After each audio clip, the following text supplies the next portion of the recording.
Welcome to FreightWaves Today. It is Wednesday. It's our favorite day of the week. We get AAR data. We're going to get into that later in the show, see how the railroads are telling us about the economy. The economy, you look at the economic data that came out this morning, was really strong. I mean, there's questions about inflation. It looks, I wouldn't say it's tamed, but it's not, we're not seeing a runaway. I think it's been pretty predictable. The forecasts were pretty accurate, kind of on mark. But the economy is doing actually pretty well. And I think we see that in the industrial data. We see that in the rail volume data. We'll continue to get the update. We've been following this story for the last couple of really months and just how strong the industrial economy is. Yeah, and I think we're going to continue to see manufacturing happening and being brought back to the United States, right? Which is really kind of what was kicked off by all of these tariff conversations last year, right? And the end goal, and we'll continue to talk about those tariffs with Canada as well. Yeah, one of the crazy stats, I tweeted this, or retweeted it, I should say, is that corporate earnings as a percent of GDP are at the all-time high, the highest levels they've ever been in terms of corporate profits. And it's just a sign. I think so many things have happened over the last, the economy is robust. You have real strong industrial activity. But you have all this new technology, and it feels like we're in the fourth industrial revolution, AI, automation technology. Also, companies have been able to reduce a lot of their expenses, take advantage of some of the AI narrative to reduce cost, that's improved profits. And ultimately, this is about reinvesting back into the economy. Corporate profits, we're big fans of when you see big corporate profits, it means that you're in an expansionary boom. I think this is all really strong. Yeah, and I think that, people act concerned about AI and what it does to jobs, but I think the whole point is creating efficiency in the processes that are there so that people can do more value-added work. There's no sign. I mean, you have all these anecdotal warning signs and every time you have new technology, even if you go back to when trains were there or people were flying airplanes, is sort of concern. In electricity, it was going to wipe out jobs. Doesn't happen. Innovation. Look, there's no shortage of great ideas. There's no shortage of opportunities. That's the great thing about, as you see technological innovations, you end up seeing people, entrepreneurs, businesses are thinking about strategic ways, creative ways to deploy those technologies, that capital into new things. We're getting expansion. It feels exciting. Yeah. It really feels like we're in an exciting time. And look, I look no further than what SpaceX is talking about, space commercialization. Only available through the kinds of technologies, AI being one of those that we never would have seen. So it's really, I think, an exciting time in history. And it's great that it showed up in corporate profit numbers because this means an expansionary economy and really strong. Let's get into the morning minutes. We kick things off with a bold infrastructure proposal that could dramatically reshape freight movement in one of the South's busiest logistics hubs. An ambitious coalition is leveraging the proposed Union Pacific and Norfolk Southern mega merger to extract a massive concession, a freight rail bypass around Atlanta that would free up hundreds of miles of track for passenger trains and thin out the city's legendary traffic jams. Mark Hitchcock of Jacobs Engineering envisions diverting 80% of freight trains that currently run through the heart of Atlanta onto existing Norfolk Southern and CSX track in a U-shaped route around the city, opening capacity for 14 commuter rail lines. The project would require constructing about 12 miles of new track in Atlanta's southeastern region and carry a price tag of as much as $6 billion. But that's a bargain compared to the $90 billion a Georgia State House committee estimated last week the state would need to spend on roads by 2050 to keep up with growing truck volume and highway repairs. The Surface Transportation Board isn't expected to rule on the $85 billion rail consolidation until 2027. Over on the rails, a brazen cargo theft in California's Mojave Desert shows just how quickly high-value freight can vanish from a boxcar. San Bernardino County deputies recovered more than $150,000 in New Balance shoes after reports of people breaking into BNSF railroad boxcars near Daggett, an unincorporated community about 10 miles east of Barstow along I-95. Authorities arrested 29-year-old Leonardo Martinez Navarre on Monday morning after he fled a traffic stop and was pursued on foot by officers. BNSF police inspected the stopped vehicle following the arrest and confirmed the merchandise came from a boxcar. The case highlights how rail cargo theft can move high-value inventory from a rail car to a highway within minutes, turning a reported break-in into a major cargo loss investigation. Finally, the freight and trucking industries are mourning the loss of an American icon who made professional drivers part of her final business chapter. Country music legend Dolly Parton died peacefully Tuesday in Nashville at age 80, just 2 months after making a surprise appearance at the grand opening of Dolly's Tennessean travel stop in Cornersville, Tennessee. The appearance on June 24th is believed to have been one of Parton's last public appearances. The travel center, located at Exit 22 off I-95 about an hour south of Nashville, was designed specifically for professional drivers, families, and tourists, featuring truck parking, fuel, showers, laundry facilities, restaurants, and a dog park.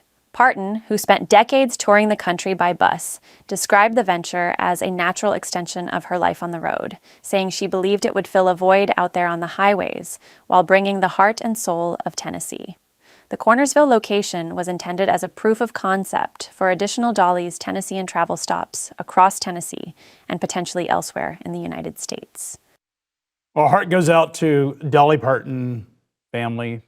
What an icon, and what a great person that just represents not only the best of the world that she grew up in, best of Tennessee. Like it's interesting how, I mean, obviously being born in Eastern Tennessee, Pigeon Forge, that whole she was born in Sevierville, that whole Eastern Tennessee area, but also she had strong connections to Chattanooga, our home. Her husband grew up in East Ridge, which is a suburb of Chattanooga, a neighborhood inside of the Chattanooga metro area. We're actually married in Ringgold, which is in Georgia, right across the border. I mean, 5 minutes from downtown. Right. So really, you know, someone that means a lot to the state of Tennessee. She may have been Tennessee's most famous hero and icon. Well, yeah, and I think beyond her incredible success of singing, songwriting, acting,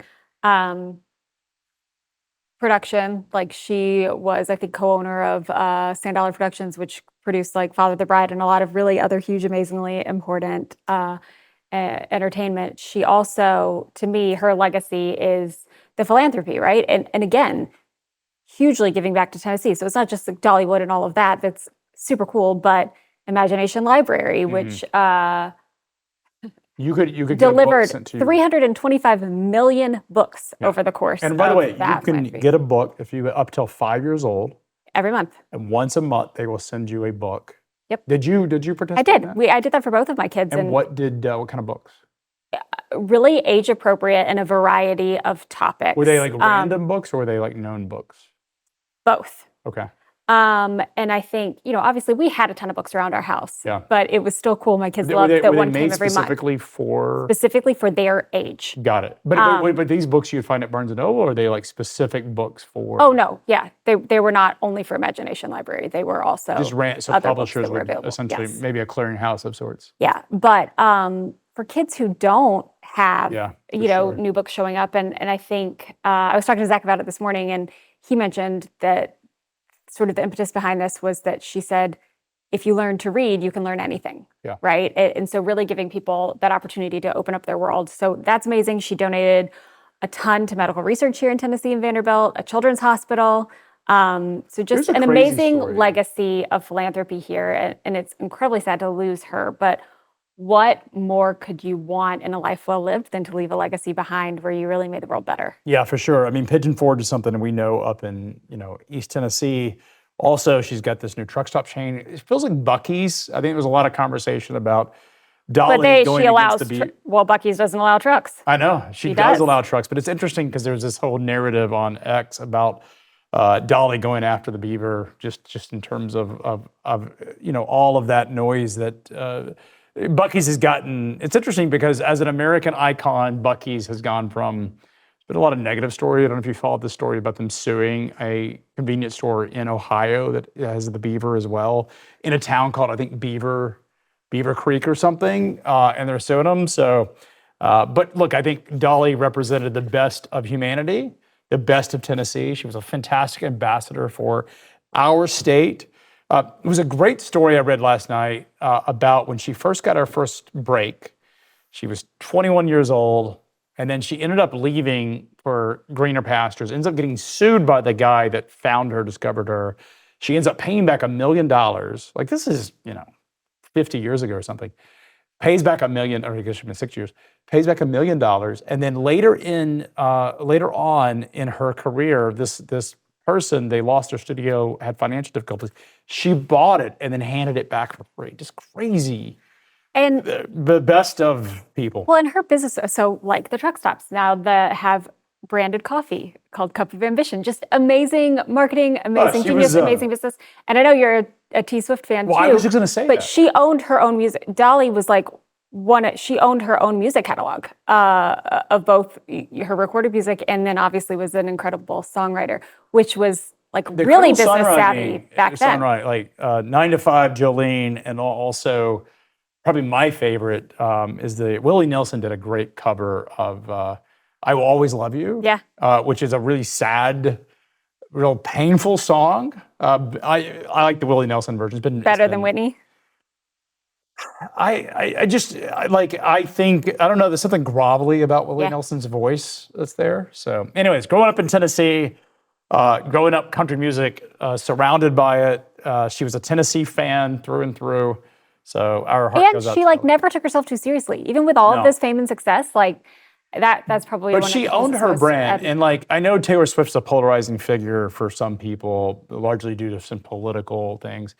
Felt like Dolly understood the marketing. Like bigger than life personality, just a lot of positivity. So it's just interesting. We could talk about this all day as Tennesseans, but we're not going to. We're going to talk about freight, which is what you tune in for. Our next guest, we have Pavan Joshi. He is the Chief Strategy Officer of E2 Open. Let's talk about trade. Not as wholesome, perhaps, as Dolly Parton. Pavan, welcome to FreightWaves Today. Great to be on. Thank you, Julie. Thank you, Craig. Well, glad to have you. Obviously, trade has been really for the last 10 years, but certainly under Donald Trump, it is getting a lot more attention. And no bigger storyline than the USMCA renegotiation that may never happen, or renegotiation that Donald Trump wants to happen. But this conflict between Canada and the United States is sort of playing out with a lot of aggressiveness on both sides of the border. Tell us a little bit about what your observations are. No, 100%. I think there's a lot of posturing, on both sides around this, primarily around the redesign of, what the continental supply chain has looked like in North America, right? And historically, our countries and our trade and our manufacturing, our industries have been fairly well connected. Those connections got accelerated way back, when U.S. and Canada negotiated the first treaty back in 1989, which then transitioned over to NAFTA with the inclusion of Mexico, and then transitioned over to USMCA. These treaties are designed to be in place for an extended period of time that gives the industries and the supply chains, as well as the logistics infrastructure, time to settle down and think about things and build the infrastructure and deploy the capital. That is really under question right now, right? It is really how this evolves, and different industries are reacting different ways. And the challenge really here is every single one of these industries that has started off as being national industries have transitioned into more like continental industries, where borders have become more porous, primarily because of treaties like NAFTA and USMCA. And I think the backdrop of the last couple of weeks of back and forth between US and Canada is really front and center with the ratification of USMCA, or re-ratification of USMCA that has been declined this year. Well, Pavan, I don't know that this is a surprise. Donald Trump did, however, when the original USMCA was negotiated, declare it the best trade deal ever. And now, on the campaign trail, he came out pretty much against USMCA, said it needed to be renegotiated. So, and then if you follow the whole story of Canada, 51st state, a lot of the antagonism of the American president against Canada in general, did we box Canada in where really they don't have a choice? I mean, it's a democracy, it's a proud nation. It's always felt a little bit, you talk to a Canadian and if you accuse them of being American, it's sort of like accusing someone from Fort Worth that they're from Dallas. I live there, so I know all about that. But it is in some ways an insult to Canadians because they feel like it undermines their own sort of national pride. Should we be surprised by any of this stuff taking place? There is a lot of narrative and a lot of rhetoric around a lot of these things, right? So if there's and a lot of it is driven by the politics and politics du jour. And you rightly pointed out, things change over a period of time, and they have changed. Even during President Trump's first term, then the intermediate break in the middle, and now his second term, right? And things have changed between the campaign stump speeches versus what happens when the president got into office and actually put something in place. But at the end of the day, you're absolutely right. Every one of us belong to a nation, and we are extremely proud to be a part of that nation. And we look for, you talked about Dallas and Fort Worth. We are absolutely proud about, the cities that we belong to, let alone our nation. So, the rhetoric around, painting people into a corner and questioning that what they identify with is always going to be a negative connotation. But I would essentially say, look, there's a political dimension, there's a rhetoric dimension to that, but the fundamentals of how products and services get to market in both sides of the border fundamentally is dependent on that rhetoric, and we are seeing the impact of that on both sides. So I think you guys are absolutely both right when it comes to posturing. And I don't know if you saw the recent post threatening to rename Lake Ontario, Oh, I Lake saw America, the whole or Lake Lake America. Ontario. Yeah. But to your point, shifting to really this uncertainty and this trade deal, what should people be considering? What can they learn from previous tariff shifts? Is it still too soon and unknown to actually think about your sourcing or is it something that people should be doing now? Well, I always say you should be prepared for the worst, and I think that's really what people need to do and are actually doing. And our industries and our supply chains have done it in the past. You go all the way back to the liberation date, the tariffs that were imposed. The amount of goods that were pre-positioned into countries, especially the U.S., was enormous, right? It was pre-positioned because people wanted to bring in as much as you could. While you could, but before the tariffs kicked in. I think some of that stuff is already happening now and will continue to happen. We also got to realize that the fundamental changes around sourcing rules are much more difficult to unwind and change real time. Our industry. You look at just the U.S., Canada, Mexico. The entire supply chain network has evolved to this particular point in time over the last 30 years of a very stable period of commerce activity that was driven by relatively stable tariffs, very highly negotiated and understood rules and regulations, which essentially led pre-NAFTA led three different nations and three different sets of industries for those three nations to all become one. Right? You look at the automotive industry in North America, you see the concentration of engines and transmissions over in the Midwest and the Ontario region. You look at some of the components that are coming from Mexico. You look at the number of times the borders are crossed 6 or 7 times on certain components to get cars assembled that pretty much are sold all over U.S., Canada, and Mexico. That would not have happened. The kind of supply chain wiring and the infrastructure that has been put in place would not have happened, if there were no tariffs or at least a stable period of understanding what the tariffs were. And I think that's really the challenge that people and our industries are going through. And I just use automotive as an example, but every single industry, you look at agriculture, you look at energy, you look at medical devices, high tech, all of them are going through that to really understand what does that stable supply chain for the last 30 years mean in this new dynamic environment that is primarily driven by treaties like USMCA and NAFTA being upturned.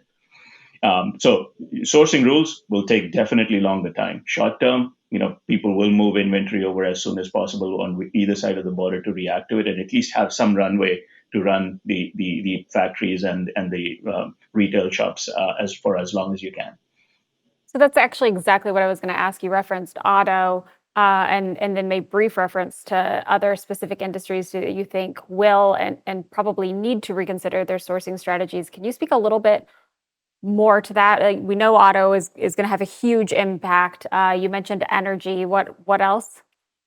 Automotive, energy, you look at agriculture, there's Mexico. I'll just use US and Mexico as an example. Mexico is a very big consumer of corn, wheat, soy, pork, dairy from the US.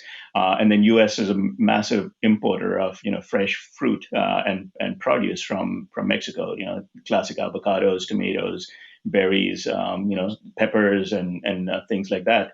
Um, and what that has resulted in is both sides of the border now have a shelf that is, always available. The seasonal fruits don't tend to be seasonal; they're available throughout the year, and that is really a function of, how our supply chains are wired. And I'm just not just talking about U.S. and Mexico, where there is, tremendous amount of collaboration, but stuff that cannot come from Mexico are sourced from, South America or Europe are always available on our shelves. So we've kind of moved away from the fact that, hey, cherries are not in season, because somewhere, someplace in the world, cherries are in season that we can afford to bring in and put it on our shelves, and all of us enjoy that. So that's really the nature of how we need to how things have evolved. The same thing applies, for electronics and appliances. We are used to actually having a flat panel TV in every one of our rooms, and probably even changing it every once in a while when we feel that it's not fast enough or the resolution is not sharp enough. All that is possible, and we can afford that because, the supply chains are being, because a lot of these appliances are produced, either south of the border or in other parts of the world, where it is economical for us, for the product to be produced, and for us to actually consume it at a price point that we can afford. These are all rewiring of the supply chains that need to happen, and sourcing rules become really important, as you talked about.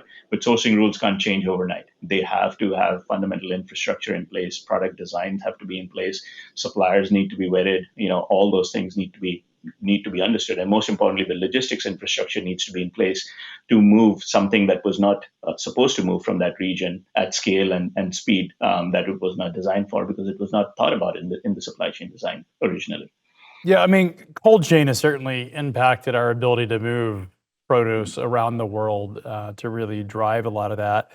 I am interested. Obviously, agricultural products have been historically, probably the most tariff products are the ones that always sort of get people excited because there's a lot of national pride. Farmers in every country around the world, nothing more fundamental than farming. But it does strike me that a lot of the products that we consume from Canada are, things like petrochemicals, oil, energy, as well as metals and mining. It's the commodity complex that actually are primary parts of our consumption. And if you're going to have globalization, if you're going to have reindustrialization, you have to have those raw materials. I understand the political argument. I know a lot of this plays into the base, Donald Trump's base. It also matches his fundamental belief. But how do we truly bring industrialization without Canada's commodity sector? You're absolutely right. And if you actually go back in time, even before NAFTA came into picture, the energy sector between U.S. and Mexico, U.S. and Canada, has been very, very tight. You look at and it's not just the energy sector, the metals and mining sector has also been very tight. We share, common infrastructure on pipelines. We share common infrastructure on refining capacity, and even in patches, we share our electric grid in some parts of the country, north and south of the border. The collaboration and the continuation of supply chains have been extremely tight, for decades, spanning back all the way back into the 60s and 70s, and that's the reason why I think on both sides of the border feel that this is something that is not necessarily needed in terms of the broader rhetoric. And coming back to your point, I think at the end of the day, I strongly believe that if you actually bring manufacturing back into a country, let's just forget U.S., any country that decides, hey, I want to bring manufacturing back, you got to realize that the raw materials and ingredients may not be available in your country. So while you may bring the final production in, while you might bring the second level of production in, you might bring the third level of production in, the raw materials, the eventual raw materials that you need, the ingredients that you need, may not be available in your country. And you pointed out to the right example, right? If you're going to look for cocoa to make chocolates in the U.S., well, U.S. is not a major producer of cocoa. So where do you go to get cocoa to actually produce chocolates? You can produce chocolate, but eventually the supply chain has to go to the point where you get the raw material. And that's really the nature of how supply chains are. So at the end of the day, these things need to settle down to a point where you understand how much of that supply chain actually operates within your borders, how much of it you rely on others just because of the natural constraints of how raw materials and ingredients are distributed around the world, and then what do you actually settle down on supply chains. And if you take a step back and think about what has happened in the continental North America, that's exactly what has happened. When you lower down barriers to participation that are north and south of the border, you end up with the free capital economy deciding what is the best way to make that happen.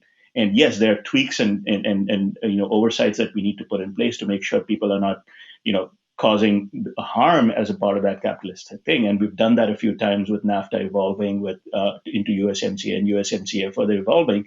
But fundamentally, you need to be able to have some form of a stable infrastructure, stable policy infrastructure, stable logistics infrastructure, and more importantly, a stable consumer infrastructure to be able to produce what you need to produce in the most efficient manner. Well, Pavan, I know cocoa is one of those. Coffee, bananas are typically the foods that are commonly. There's other foods that are also on that list, particularly some exotic fruits that just don't grow naturally here. Is there anything else manufacturing goods are obviously really important. When we talk about China specifically, we're talking about quote unquote rare earth minerals and some of the really critical things that go into these modern supply chains. But as it relates to Canada specifically or Mexico, is there anything specific that is just we're not able to source here? Maybe there's a cost to get it, but is there anything that we're just sort of out that we can't get without Canada or Mexico? There is always going to be sources of supply that is available to us. If it's not within region, we can always, partner with somebody, some country, some friendly nation that we decide we want to establish a treaty with. So there are alternatives for most things. At the end of the day, the question really is at what cost and how long does it take us to establish those relationships? And once those relationships are established, how long and how extended is the supply chain in terms of lead times, right? And how stable is that source of supply? Those are the things that our industries, our companies that operate need. One, they need to understand, can I source it from there? And if there is an advantage, is my country going to help me figure out the source of supply? If the answer is yes, is it actually going to have a fair relationship with that particular country that allows me to produce stuff in my country? If the answer is yes, is it a stable source of supply? Am I getting it at the right price point? And then most importantly, once it's established, how quickly can I move it in? If my supply chain relies on some material that needs to be here within 2 days, and my alternative source of supply is actually 2 months away, then I have to rewire my supply chain. I have to rewire my entire production. I have to possibly even redesign how I store and how much I store and how much safety stock I keep. And that is really the practical nature of supply chains. So there is. For most things that we're looking for, there will be an alternative. The question is at what cost and how stable is that source, and then how long is the lead time for anybody that wants to utilize that source. I know I'm giving you a generic answer, but I think that's the framework in which we need to start thinking about some of these things in order to make sure that we're having the right trade-off between alternatives. But it feels like, and I know this isn't the primary, but it does feel like the conversation about national security, rebuilding manufacturing, we have to have it here in the U.S. When we have an adversary or a rival, it depends on how you define China, having exposure of our critical supply chains, our materials in a country that is a rival, feels like if you study history, that doesn't end well. But it strikes me that if that obviously isn't the primary arching sort of motivation of the administration. But if we are going to bring reindustrialization, we have to have our neighbors in Canada and Mexico support that effort. And during the election when this was all happening, I was arguing that, look, I think tariffs on China make sense from a national security standpoint because you need to incentivize companies to bring back and reindustrialize. But when you add Canada and Mexico to the mix, you sort of get lost in that. I 100% agree. I think when we're not, any nation cannot be alone in terms of its, destiny. It controls its destiny, but cannot be alone. leading the thing. You need friends. We all need friends, right? We need friends as individuals. We need friends as nations, and I think that's really the nature of it. We also need to recognize that we need certain things that are very critical to our national security that should be in our control. And even if it is not within our borders, we need to make sure it is within our control or influence with the group that we consider our friends, right? Because I use cocoa as an example, but that's exactly what it is. If fast forward, this hypothetically, just say chocolate is a source of national security for us. If we don't have friends that actually produce cocoa for us, and we can source it, in a predictable manner, in a secure manner from them, then we cannot rely on it, and our country doesn't allow us to grow cocoa at the speed and scale that we want. Then we need to have those nations, and that's where the treaties come in. And that's really, if you think about going back to history, that's exactly how nations have competed. They've competed alone, but they've competed with friends that are helping them along. And that's really, I think, in many ways, the rewiring of it. Our exposure to China, exposure to nations is extremely high when it comes to national security. But I think we've not done enough about it over the last 50, 20, 30, I would say 50 years or so, because we've let some of that manufacturing go away. We've let it go away primarily because we dealt with it from a cost perspective, economies of scale perspective. We thought about it, purely from a capitalist mindset standpoint. The national security didn't come in until it needed to come in, and now we're talking about rewiring it, which is fine. At the end of the day, we've gone through a very stable period of globalization, and there is a time and place for the globalization, or level of globalization, to reset and recalibrate, and that's probably what we're going through right now. I would argue whether these tariffs are the right way to do it, and that's an argument that can be made, but that also leads into a different kind of rhetoric. But the recalibration needs to constantly happen, needs to constantly be reevaluated, and the results of that need to be put in place. And sometimes this recalibration needs time. But that's the nature of globalization and evolution of our global framework around trade and commerce. Yeah, it does feel, I was born in 1979. We've had this sort of charmed life. You study history, it's not, this is an unusual, or has been an unusual time in history. But it does, I can make this argument, and have made this argument, that we did outsource so much. I mean, the Chinese are incredibly thoughtful, 50 years planning, highly strategic. In what they were doing. You can't blame them, but we've also allowed ourselves, we've exposed ourselves due to, if I'm running a company, I've said this to people who have argued this, that blaming corporate America and CEOs, I'm going to respond to the same set of incentives. They had a fiduciary obligation to their investors to look for short-term gains, and ultimately it comes down to cost. They did what they had to do. The problem is that we now have this massive exposure. We realize it, we learned it during COVID, that we can be, I wouldn't say held hostage, but we can be incredibly vulnerable and isolated by not having these products. And so I don't know that there's an alternative, Pawan, to really encouraging businesses to look at the Americas than some type of restricted trade or tariffs. You almost have to have some negative incentive. Yeah. But it strikes me that counting Canada and Mexico and all of the Americas out is just flawed policy.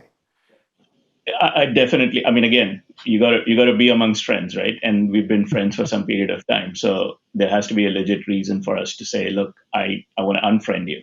Kind of going back to our social media days, but I kind of want to react to what you just said, right? You talked about 50 years planning that China has in place. I mean, the system and the infrastructure and the governance model that they have allows them to do that, right? But it also comes with a negative, with a side effect, in terms of how you can question the level of freedom that the individuals have within China, right? There are pros and cons of that system.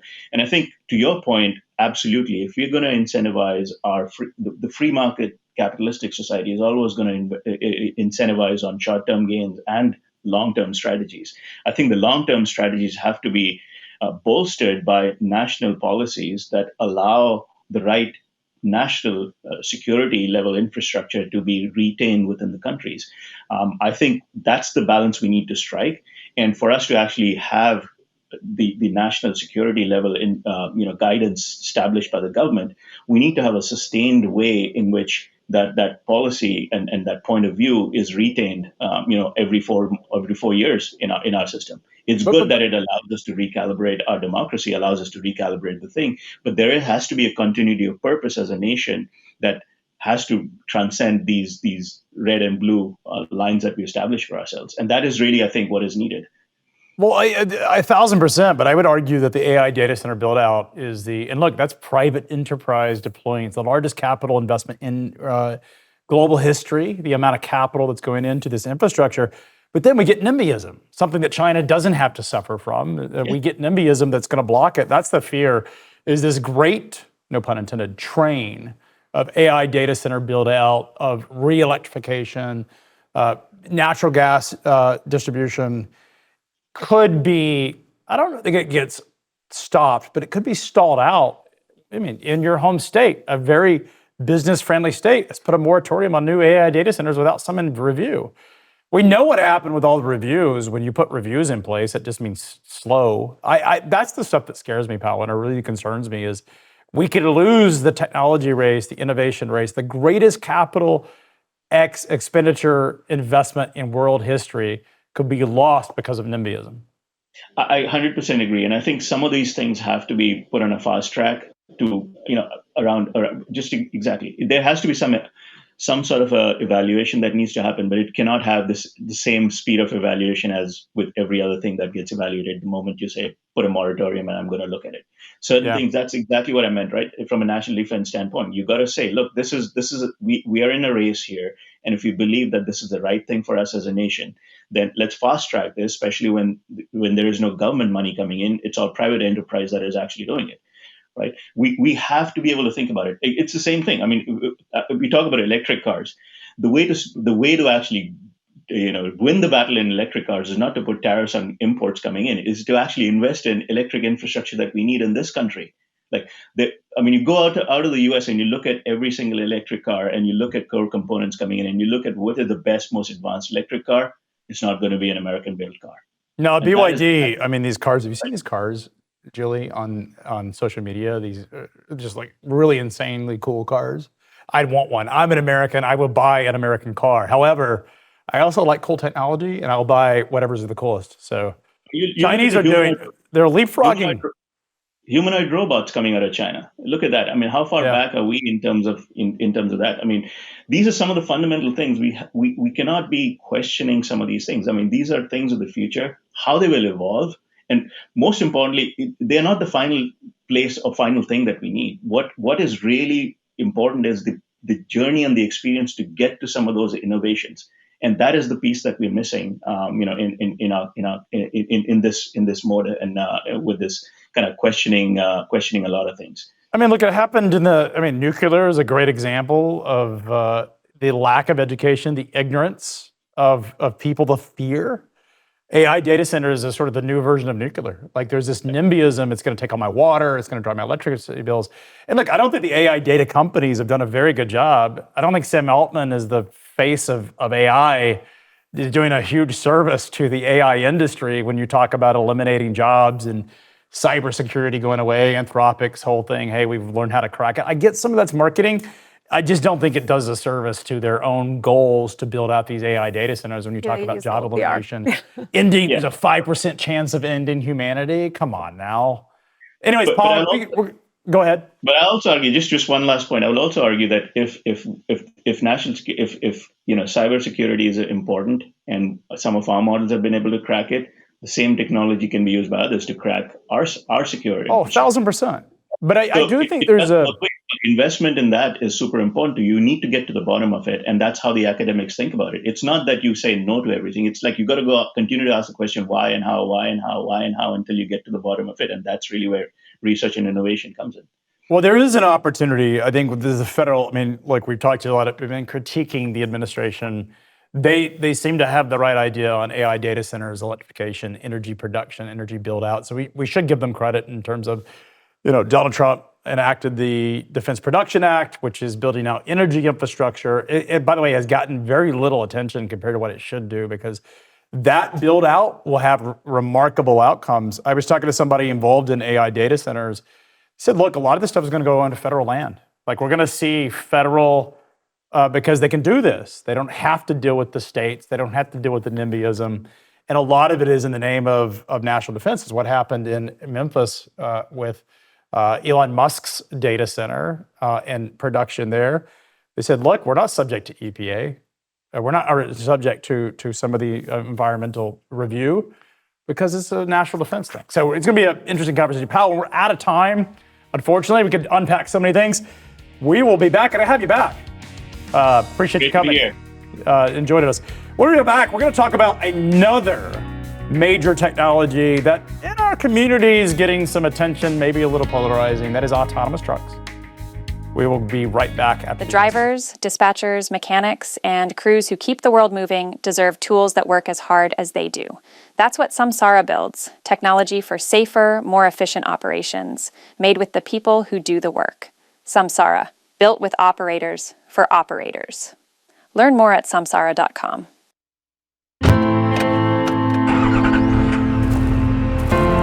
The world doesn't wait, so neither do they. Wheels on the interstate, boots on the site, hands on the shipment. We build for the world out here, and we build it with the people who live it. Ideas from the field, made real by world-class R&D to keep the operation sharp, the front lines safe, and the world moving. From one cab to a global network, billions of miles, trillions of data points, every one making your operation better. And we never build it alone. Samsara, built with operators. Once a year, the entire freight industry stops what it's doing and comes to one place, Chattanooga, Tennessee. This is F3, the Future of Freight Festival. It isn't just a conference. It's the largest festival in freight, built to pull you all the way in. The energy, the ideas, the atmosphere, and the people who move this industry forward. Over 50 speakers, 4 events across 3 days. Founders, executives, innovators, and disruptors, all under one roof, all asking the same question: what comes next? On the main stage, the sharpest minds in freight take on the biggest questions in the business, the trends, the technology, and the forces shaping what's ahead. Then the clock starts, 7 minutes, no exceptions. The cutting edge of freight tech goes head to head, live, battling for best in show. When the time's up, the lights go out. And in between, the conversations that don't happen anywhere else. The connections that change the trajectory of your business. The relationships you'll carry long after you leave. Because when the sessions end, the festival begins. Live entertainment, unforgettable experiences, a celebration of the world of freight, and an energy you won't find at any other event in the industry. The leaders you need, the access you won't get anywhere else. This is where knowledge is shared, where deals get done, where the future of freight gets decided. F3, Future of Freight Festival, October 27th and 28th. The Signal, Chattanooga, Tennessee. We'll see you there. Register now at live.freightwaves.com.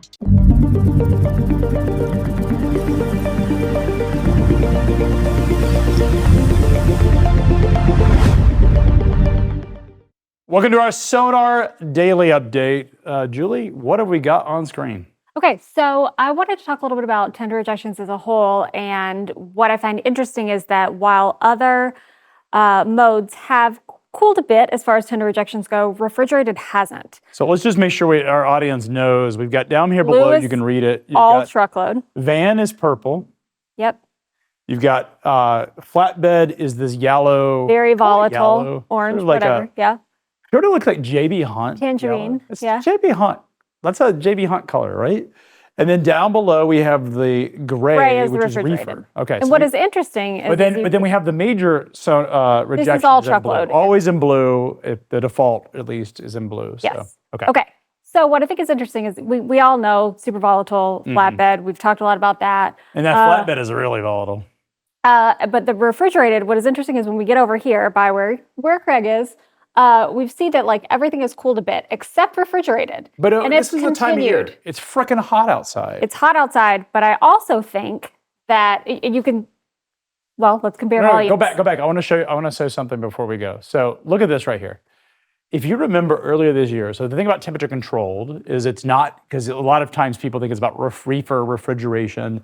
It's also about protect from freeze, Absolutely. which is a big piece of it. So back here in February, we Cold, saw it, but yep. it dips. This is when you can almost see Moderate the weather. spring weather. You can almost see the weather in the refrigerated chart as it dips right here. And I remember when we were starting to talk about improving, accelerating conditions in April and May and just tightening in the market, really April, is I was getting some heat on X from some refrigerated drivers that were like, hey, we're not seeing it. The reason we're seeing it is temperatures were cooling off. Yep. Our temperatures were warming, but they were warming, the weather was better, not cooling off. But now what we're seeing is really moderating, thank you. Nice climate weather. Right here is where refrigerated has been strong, flatbed has collapsed. Now, so refrigerated tender rejections are hanging around that 20 to 20.5%. Now, the reason flatbeds are softening is a lot of what drives the flatbed season, and it's happened again this year, is the construction market, the build out. A lot of materials are moving earlier in the year because summers, when the weather is hot, before it's too cold when to it's build. good, Yep. they don't like to build, particularly in the north. They don't like to build. I mean, in Florida, you can build year round. Tennessee, you get something like 10 months out of the year. But you don't typically build when the ground is frozen. Cold. Yeah. Yeah. And so that's why flatbed is so strong in the first part of the year and sort of cooled off.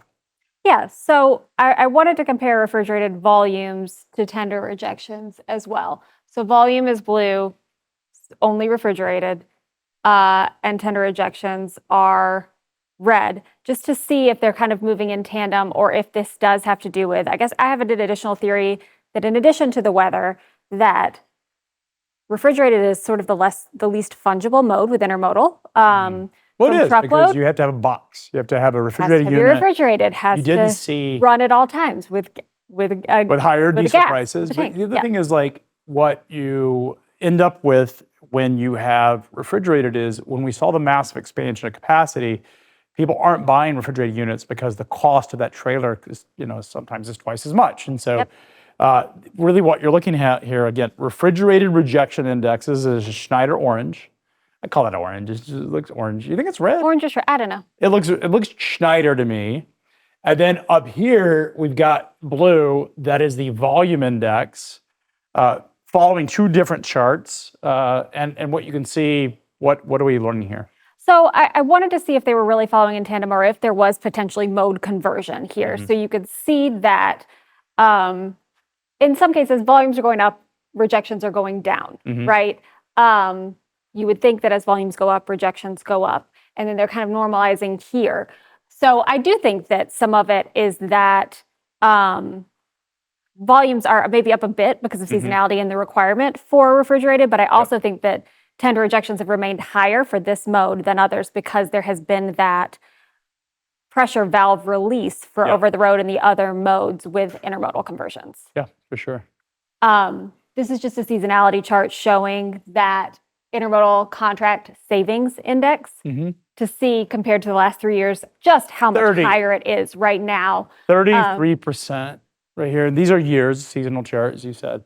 33%. I think that's your answer on why intermodal is so strong right now. Absolutely. Is that companies are taking advantage of intermodal savings is really driving it. 33%. Yeah, and I think that this little bit of a dip is not necessarily because intermodal rates have changed. It's because we've seen a bit the cost of trucking and capacity and diesel. I mean, there's a lot of factors that. But truck rates have come down a bit, right? So that's why. So 16% is where we were if you look at sort of last year in terms of the delta between truck and rail.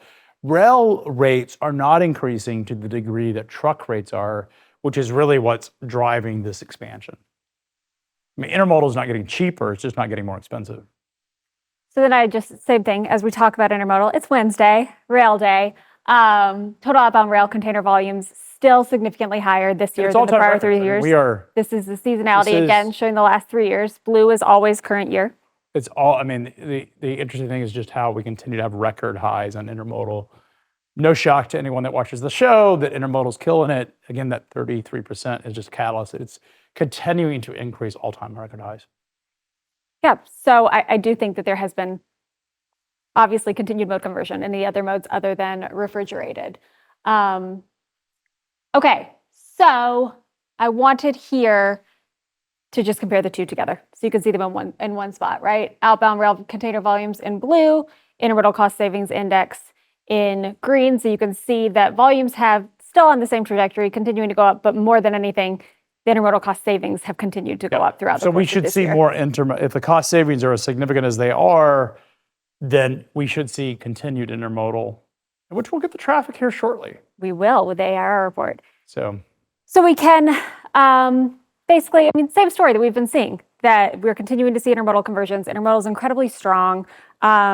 Rejections are still strong across the country, really, particularly in refrigerated. But when you look, I'm waiting to see what happens next week as we head into Labor Day. The rejection rates get above 15%, 16%, 17%. We'll see. Want to talk about rail volumes to and from the US and Canada? Sure. So with all of the trade noise that we've been talking about today, I really wanted to track to see if we could see anything in the data so far. I think it's too early to really see it, but I think it's interesting to know that it's here and it's something we'll be able to continue to watch. So we can look at total outbound rail container volumes. This is Canada to the United States for the last 3 months. A little bit of volatility. It's gone down just recently. In fairness, though, we've been following the Canadian economy, Canadian rail volume specifically, because that's sort of the purest form of volume data. And Canada has not been experiencing the same level of activity in the bulk commodities as the US, particularly in the metals and mining. There's these things that were a big part of the trade tariffs that we've had for some time, even before the USMCA rewrite or not renewal. That has been something we've been watching. So yeah, and in the ARR data, we see every week that North American railroads incredibly strong. Well, America railroads are very strong. U.S. Canada railroads not so much. U.S. And Mexico has not been as much, and Mexico has been relatively strong. It's just a small portion of the overall North American rail volume. So we have the same thing on United States to Canada, which I think it was interesting to be able to look at the inverse of that to see, again, a lot of volatility back and forth, clearly some seasonality, but it is beginning to pick up a little bit. So we'll see if tariffs have any sort of impact on that. When we do the same thing in our system by looking at to and from Mexico. So we'll be continuing to watch all of that. When we return, we'll be right back we're going to talk autonomous trucks with Einride CEO. Stay with us. In freight, again, your customer experience is everything. Every quote, order, and status update is a chance to win or lose a customer, but that will still, again, run on manual disconnected systems. Pallet is the leading enterprise AI built for the supply chain, automating costly operations from code to cash across brokerages, carriers, forwarders, shippers, and warehouses. Mallory Alexander serves 3 times more customers per operator, deliver an exceptional customer experience at scale. Visit them right now at pallet.com. The world doesn't wait, so neither do they. Wheels on the interstate, boots on the site, hands on the shipment. We build for the world out here, and we build it with the people who live it. Ideas from the field, made real by world-class R&D to keep the operation sharp, the front lines safe, and the world moving. From one cab to a global network, billions of miles, trillions of data points, every one making your operation better. And we never build it alone. Samsara, built with operators.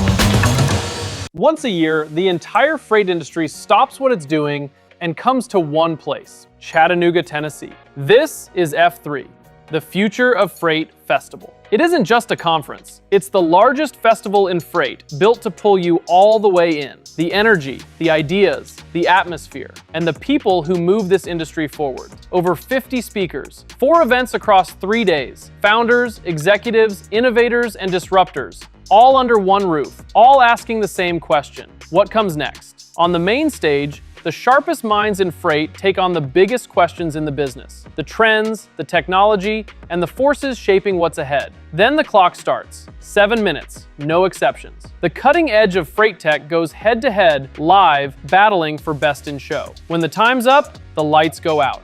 And in between, the conversations that don't happen anywhere else. The connections that change the trajectory of your business. The relationships you'll carry long after you leave. Because when the sessions end, the festival begins. Live entertainment, unforgettable experiences, a celebration of the world of freight, and an energy you won't find at any other event in the industry. The leaders you need, the access you won't get anywhere else. This is where knowledge is shared, where deals get done, where the future of freight gets decided. F3, Future of Freight Festival, October 27th and 28th. The Signal, Chattanooga, Tennessee. We'll see you there. Register now at live.freightwaves.com. Welcome back to FreightWaves Today. We're going to talk autonomous truck with Einride's CEO, Roosbeth Charlie. Welcome to FreightWaves Today. Hey, how are you? Thanks so much. Thanks for having me.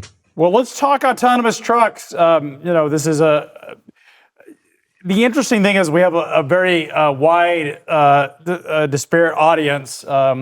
Many truck drivers listen to the show, watch the show. We have a lot of fleet executives. Let's talk about the state of autonomous trucks. Where are we at in terms of point to point? Well, I think, and thanks for having me on. I think we're at a point where, we've had a good momentum on the regulatory environment when it comes to environment and the technology adoption, where I would say we and others are at the starting point of that inflection point where we're starting to see, live operations on public public roads. We're in the initial part of that, right? So there's the deployment of autonomous technology into real life settings is extremely complex and a lot of aspects to take into consideration. So I think we're at the start of that gradual journey and step by step approach. So you have gone public. This was your first earnings call. What should we draw from this? I know this is an early stage company. People are betting really on the long term vision, the opportunity here. How do you feel about this quarter? Well, I think we came in, we went public on the 10th of June of this year. We have a really sort of good first half year as that we reported on last week, really executing on the strategy that we set as we were going public, right? Continue to execute on converting the $800 million or so of joint business plans that we set together with our customers into actual revenue hitting the books, and continue developing on on our autonomous technology and deployment. So it's been a lot focus on executing towards that. So we had a 27% increase in our revenues. We expect that growth rate to about double in the next for the next half year of this year. We increased our autonomous driverless hours with about 60%. So really executing towards that the plan that we set, very much focused on that gradual continued scaling together with our 30 plus customers that we have across 7 countries. Yeah, I mean, some interesting announcements. Amazon's middle mile network, 75 electric heavy duty trucks across 5 locations. You guys announced that in April 2026 before you were a public company. Tesla, announcement with Tesla, 500 semi-trucks across your platform. Tell us a little bit about those announcements. Interesting that Tesla is partnering. They're not known for that. Any context there? Well, yeah. So I think if we start with the Amazon announcement that we did earlier this year, that was on the back of having gone through sort of a proving period together with them and proving out our technology and working together with them, and then we took that next step in the relationship of an initial deployment of those 75 trucks in their middle mile freight network. We've started executing on that. We expect the majority of that 75 trucks to be deployed before before year end. And part of that is also, of course, the order that we put in and the partnership with Tesla in order to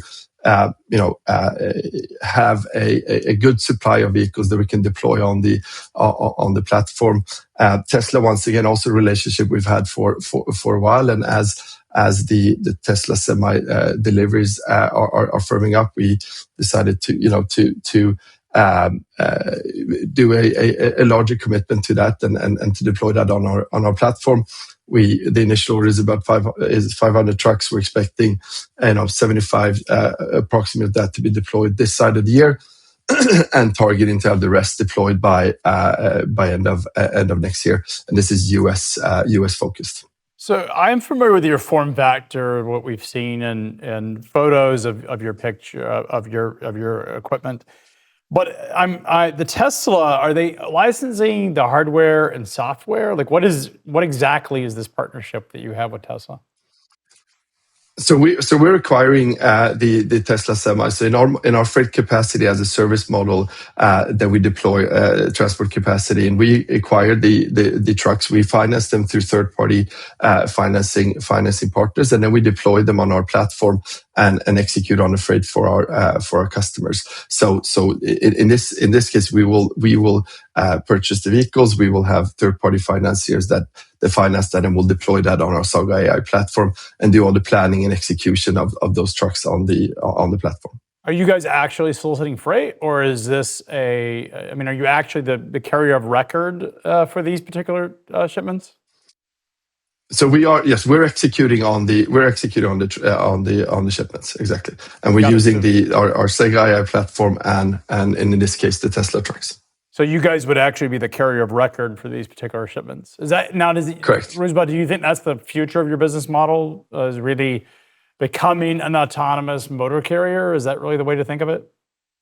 So I think the way to think about it is, we've set up our entire strategy and business around the idea that, by having our platform that sits in the middle, the Saga AI platform, that's essentially, ingest the transportation data, plans out the transportation, sets the execution plan, and currently we are also executing on that on that plan.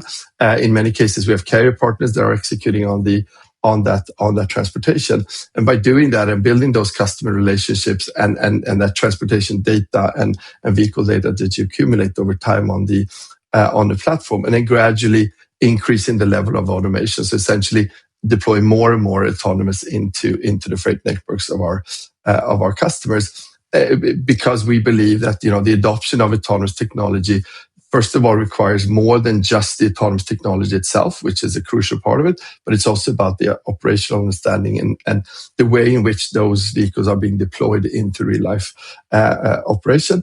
But also that it's going to be a gradual process and starting with certain types of applications, expanding the capabilities of the autonomous technology, the regulatory framework being built out, and then gradually growing more and more autonomous into the networks of our customers. And by accumulating this transport demand on the platform, we're well positioned to do that and decide where and when and in which case it makes sense to do so.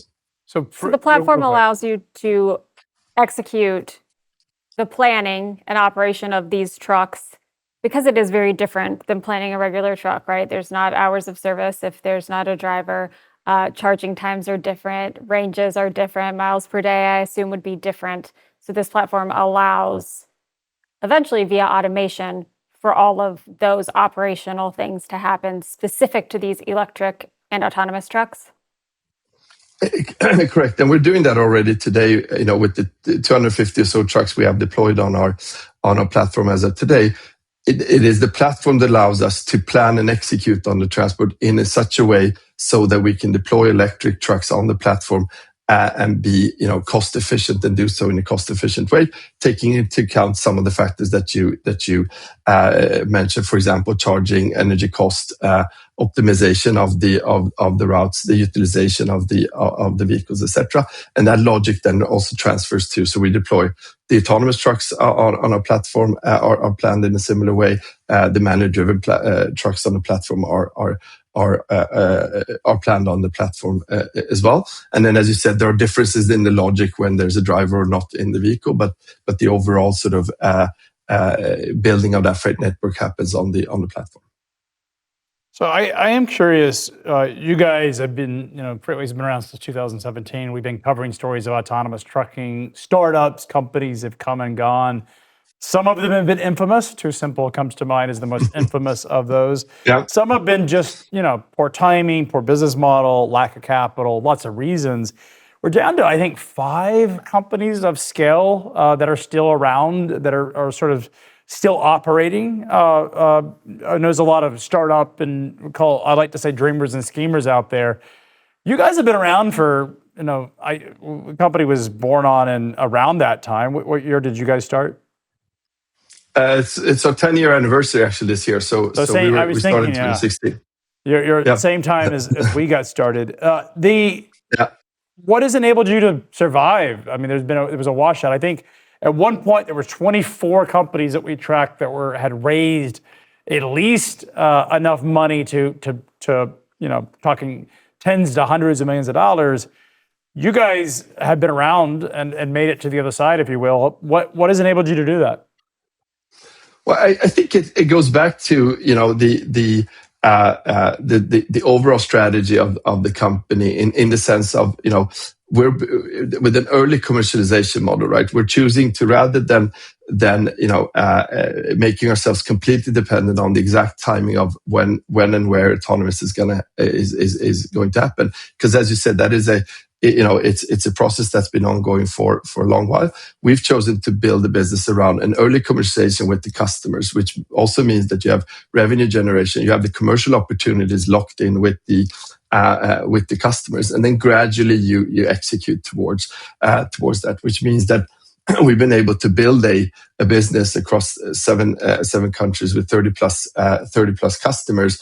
Of the likes of Amazon and Heineken and PepsiCo, etc., and generate revenues and actually prove out our sort of product gradually, and also then making yourself less dependent on the exact timing of when autonomous deployments happens broadly, and tailored for this idea that this is a technology adoption that is going to happen gradually, and it's going to happen step by step, and it needs to happen in that way because of the complexity and the regulatory environment. So I think that concept has resonated well with investors, and has also allowed us to get through all of the ups and downs that have been in the industry. So I want to ask a little bit about your recently launched defense business unit. Can you talk to us a little bit about what you're doing there? Yeah, absolutely. So I think the concept behind that, the idea about that is, we've built what we call the Android driver, right, which is our autonomous stack that we have historically put into our self-developed autonomous vehicles, and we've deployed them on public and private roads with customers. About 12 months ago, we launched what we call the vehicle agnostic software stack, essentially allowing us to take that stack and apply it into different sets of hardware platforms, be it in civilian or defense applications. And we started on the defense side with a pilot for a NATO allied country, where we took our autonomous stack and applied it into different set of vehicle, not a heavy duty truck. We were then part of the Swedish Resilience Initiative, where we're doing the same. We're co-developing a vehicle platform with our autonomous technology in there, and out of that came the sort of defense applications of the Android driver. And essentially, the core purpose of that is remove humans from danger, especially in sort of transportation happening from forward base to front lines, for example, where you have a lot of repetitive transportation happening. It is a dangerous sort of area to be, and then by adopting autonomous technology into those vehicle platforms, we're able to help take humans out of harm's way. And since then, we've continued broadening that. We brought on General Keith Alexander joined our board a few months ago. We've continued, our efforts in specifically in the US, in Europe, but also looking into applications in the US. We've tied partnerships with Sentinels as an example, and we're continuing to build that business. It is at the early stages now, but I think that it's a business that will provide a lot of growth for us over the next few years. So, Rusba, it's interesting watching some of the videos. China obviously has got a lot of really interesting. I mean, they're in many ways advancing a lot of the autonomous stuff really fast. I mean, they have called a friendlier regulatory environment for certain technologies. That's the great thing about the Chinese model is they want to do something, they can, and they will. Unlike we Western democracies, which tend to be a little bit more stifled there. But I am curious. I look at, you've done this announcement with DAF. I'm a huge fan of Scania trucks. I just think they go so much harder. They're so much better looking than America conventionals. But I see these things out of China that look freaking weird. And it's do you have in the ultimate, and you got the Einride thing, which honestly looks a little weird too. Do you have, so an American trucker, it looks weird. I'll say that. But I mean, what does the form factor look like? And I know that doesn't matter to you, but as someone who loves looking at truck, as a student of this industry, do you have a preferred form factor that you think we'll see with autonomous trucks? Well, I think we're going to see a plethora of form factors come out. We started off with the rigid version that you see here on the little miniature version of it behind me, which is a smaller truck, a rigid version. The next, we'll be launching additional generations of that with slightly different form factors. I think the moving over time into tractor trailer setup, also, thinking about as you expand the use cases from the industrial type of flows that we're doing today into point to point or longer distances and higher speeds and matching into port operations, for example, and others. I think we'll expand those form factors as well, and that is also partly the reason for both being vehicle agnostic in that sense, but also the partnership that we announced with DAF, for example, will give us access to a different form factor, and they will make sense in different settings. Yeah, have you seen Wolverine? Have you seen the movie Wolverine? I think so. And it's the autonomous trucks. I mean, Rusba doesn't want me to talk about this or necessarily agree with me. The autonomous trucks kind of go crazy. Oh no! It's a superhero movie, but they're like trailers, they're like chassis that have boxes around them, and I think they get hijacked or something. I don't know the movie. I just remember watching them. Yeah, there's but I think the point is, the reason also why we started off with the form factor that we did. It was a number of reasons. Right? We wanted to build an autonomous vehicle platform that was built from day one for autonomous, which means built for driverless driving. So you don't need the cab in the vehicle. Also, as a way of demonstrating this is how we see the future of autonomous transportation looking. But if it also gives you additional space. It gives you more flexibility in terms of how you build up the form factors. But I think we're over the next 5, 10, X number of years. We're going to see different form factors and different making sense in different types of operational setups. And you're going to see that from us, and you're going to see that from others as well. I think my prediction is it ends up more like the Port of Rotterdam, where you have these containerization, these sort of weird chassis that move around, and sort of looks more like that. I mean, you're closer to it. I do have one really important question. If you had to pick a form factor between the cab overs, the Scania trucks, the DAF trucks that are in Europe, or the American conventional, which would you own if you could own one of those? You can't pick your own. You got to pick between them. I know. I absolutely. I mean, having grown up on the Transformers, I'm going to have to go with the Optimus Prime, right? So I'm going to have to go with the US US versions. But that's from that perspective, right? For the sake of my childhood, my 10-year-old self, it's probably that way I have to go. I don't know, man. The king and queen of Sweden may contact you. They may be disappointed you picked. Yeah, I might got myself into trouble right now, but you're this has been recorded. I personally think the Scania trucks are the coolest trucks on the road. Really? Yeah, I just think the Europeans, maybe it's because it's like it's foreign to us. It's foreign to us. I just think they go so much harder. That's probably, yeah. I want an RV made out of that, so maybe it can be autonomous too. Yeah. Rusba, appreciate you coming and joining us. Want to have you back as you guys develop this. We'll be right back with FreightWaves Today. We're going to talk all about AI with the AI native company Nada. The world doesn't wait, so neither do they. Wheels on the interstate, boots on the site, hands on the shipment. We build for the world out here, and we build it with the people who live it. Ideas from the field, made real by world-class R&D to keep the operation sharp, the front lines safe, and the world moving.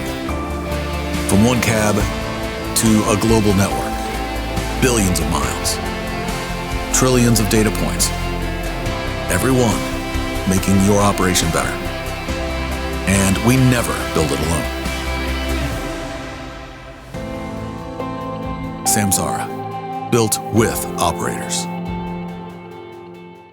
Once a year, the entire freight industry stops what it's doing and comes to one place, Chattanooga, Tennessee. This is F3, the Future of Freight Festival. It isn't just a conference. It's the largest festival in freight, built to pull you all the way in. The energy, the ideas, the atmosphere, and the people who move this industry forward. Over 50 speakers, 4 events across 3 days, founders, executives, innovators, and disruptors, all under one roof, all asking the same question: what comes next? On the main stage, the sharpest minds in freight take on the biggest questions in the business, the trends, the technology, and the forces shaping what's ahead. Then the clock starts. 7 minutes, no exceptions. The cutting edge of freight tech goes head to head, live, battling for best in show. When the time's up, the lights go out.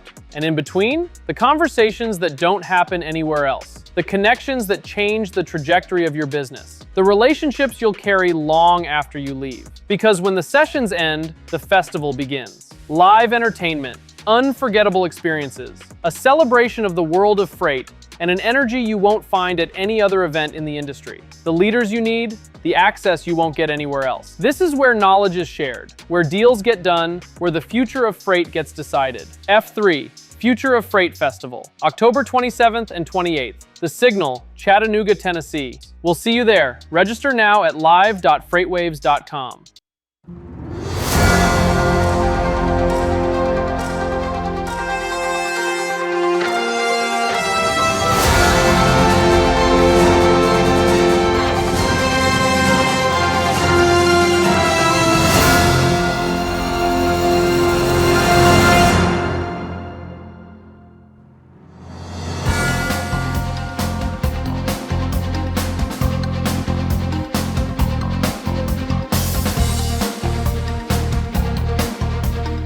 Welcome back to FreightWaves Today. We're going to move on to AI, another major conversation that's getting a lot of attention right now. We have Valentina Jordan. She is the CEO and co-founder of Nada.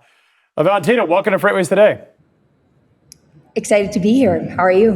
We're doing great. Let's talk a little bit about AI and supply chain. It's obviously a very important conversation, but you've built an AI native operating system for global trade. What does that mean exactly? Yeah, so it's actually operational brain. At Nada, we've always believed that global trade is a mixture of 3 things: movement of goods, data, and money. And all of those 3 need to work in unison for actually things to happen. So in very practical terms, what this means is that we combine structured and unstructured data and create context, knowledge, and experience in which companies run on to have agents work and do their day-to-day tasks. So our belief is that without the data foundation, it's impossible for AI to actually work and bring ROI. So AI agents, big piece of your sort of go-to-market, a big piece of your business model. This is I wouldn't say a crowded space because the opportunity is just so massive, but certainly there's a number of companies that are doing that, trying to deploy this in supply chain. Why is not it different? Honestly, for us, it's not about the agents. I'm going to be brutally honest. We think that agents are going to be commoditized. I'm not going to say weeks, but probably months. The real challenge here is the data underneath those agents. And especially in supply chain and global trade, that data needs to be all about the context, knowledge, and experience that operators have built over decades. So we're all about that AI native data infrastructure, which we call the operational brain. And the agents are the tip of the iceberg. They're the cherry on the cake, which transition us from this visibility and recommendation tools that we've been used for decades into true action and output. So walk us through how is your model trained with this level of operational expertise and this clean data? How is it collected? How does it learn? And then how does it live and breathe and grow? Beautiful. So, look, our implementation is super simple. We connect with the existing tech stack, which is super fragmented, super dispersed. So, ERP, TMS, WMS, OMS, the hundreds of thousands of dollars that companies are already paying for their existing tech stack, plus email, Teams, and all the unstructured information, spreadsheets, where operators are doing 80 to 90% of their work. That's fed through context engineering. So, it's basically learning every time a signal comes in, a contract comes in, an email comes in, and it's capturing and creating nodes of how the company operates. So I'll give you a very tactical example. If every Tuesday you're receiving arrival notices from your container from a specific freight forwarder, we already know that the brain already starts to learn that you'll be receiving this every Tuesday, and it's telling the agent what to do. So it's combining patterns, signals, context, knowledge, and experience into how every company works. Because if we know something for sure in global trade is that no company is the same. So there's no out-of-the-box solution here that would work. So Valentina, you guys just raised a round. It feels like the United Nations of BMW I Ventures, Bosch Ventures, Hitachi Ventures, and Yamaha Motor Ventures, again, all global companies. Yeah. What were they investing in? First of all, how much did you raise? And then what is the goal of the capital? Yeah, Luke, so this is a very strategic round for us because, as you said, these are companies, leaders in industrial automotive with global footprints. And what they're investing on is the bet that the data underneath data infrastructure is what's missing in this global conglomerates to actually put AI to work. We all know that companies have, and you mentioned it before, you need clean data, but data is normally fragmented and messy. So without building this foundation, it's very difficult for these global company footprints to actually see real value in implementing these new technologies. So that's why this round is extremely strategic for us. The capital is used for a global expansion. As the word says, is global trade, so is not a global. We're operating in over 8 countries and with 8,000 suppliers, 60 countries of impact through our clients. So our footprint is global, and having these partners, these backers, is super strategic for us in that sense. So it's both a validation that the thesis beyond just agents is the right path, and then second, for our global expansion. So you got big automotive suppliers and big automotive companies, but when I look at your customer list, it looks like a lot of health and beauty. You've got New Balance, L'Oreal, Moet, and Chandon. Did I say that right? I don't know, but it's like literally my favorite. I don't know. I always get that wrong. That sounds that's right. Maybe you, Valentina. Anyways, you've got a lot of like beauty category customers. Luxury beauty, big yeah. Consumer brand and apparel. Luxury is a good point. But automotive is just, this is hardcore manufacturing. What attracted the automotive suppliers to your as an investment? Look, so yeah, we work with the biggest distributors of these brands, as you just mentioned, and we naturally, because of our backgrounds, I'm my co-founder, we started with food and retail, distribution, wholesaling, traders. And what we quickly realized is that the data problem and the data challenge lies the same across all of the industry. So expanding into manufacturing just became very natural. There is a lot of physical paperwork still going on the physical plants.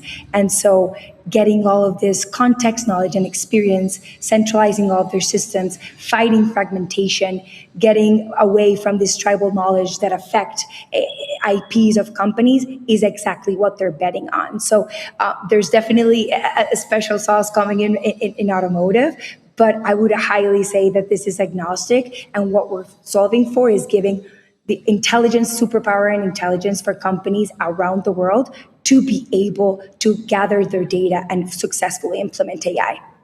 You know, Julie, I was thinking about, we've interviewed now 200 people, about half of them CEOs and founders. The interesting thing is, as we interview female women founders, oftentimes their first customers tend to be health and beauty. They focus on that, apparel. We've done this. Whereas a lot of the male founders are focused on other parts of the sort of industrial supply chain. Is there something to that, Valentina, in terms of the first customers you guys went after to solve which problems? Look, I'm going to be super honest. I'm surrounded in a very masculine industry. We started with your pure logistics, operators that are firefighting 24/7, that every time we get on a call, how's your day been? How's your week been? And they're like, oh gosh, if I begin to tell you. So definitely, I love that you're recognizing that pattern. That wasn't the case for us. The real case for us is that one of our first use cases was around fill rate. So we found a beautiful niche around helping companies ensure that they were not having stockouts and overstock. And that was one of the first things that we did with Nara. We heavily helped them in increasing cash to cash cycles, reducing perishables. So there is a pattern around how do you make sure that your inventory is healthy, and that's why you're seeing that tendency in our clients, not necessarily because of beauty, though I like that. No, I just thought it was just an interesting observation. Again, it may not be scientific, but it strikes me that people tend to build in things they understand and things that they care about. As founders, we have to go solve it. This is hard work, isn't it? Like building a business is like super grinding work. You got to love the thing that you're doing. Totally. And I don't know that I care about the global trade. What's that? Go ahead. But especially in global trade, directly or indirectly, we all care because we want to see shelves if full. We want to make sure that the operations are actually working. And I think that the beauty is that in global trade is that no day is the same.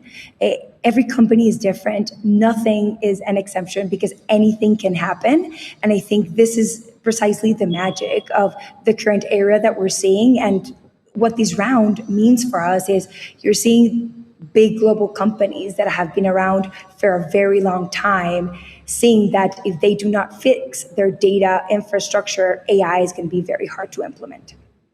So you mentioned stockouts and document handling and all of that. And so can you walk us through what your tool or if it's a specific agent within your platform, how it actually matches those shipping documents and prevents detention, demurrage, stockouts? How does it actually work?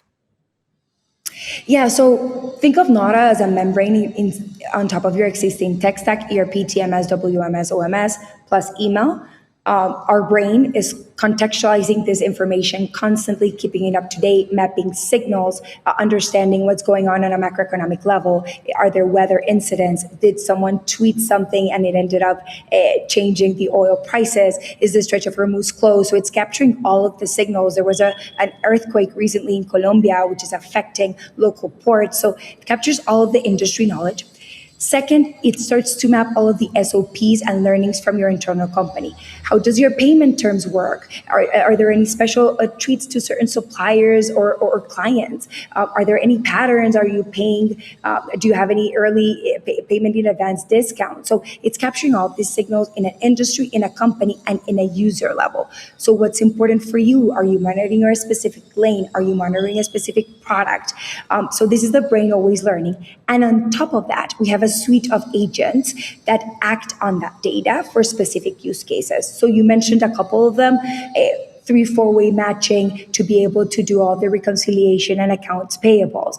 On average, we're identifying for clients between $300,000 to $500,000 caught on invoicing differently proactively.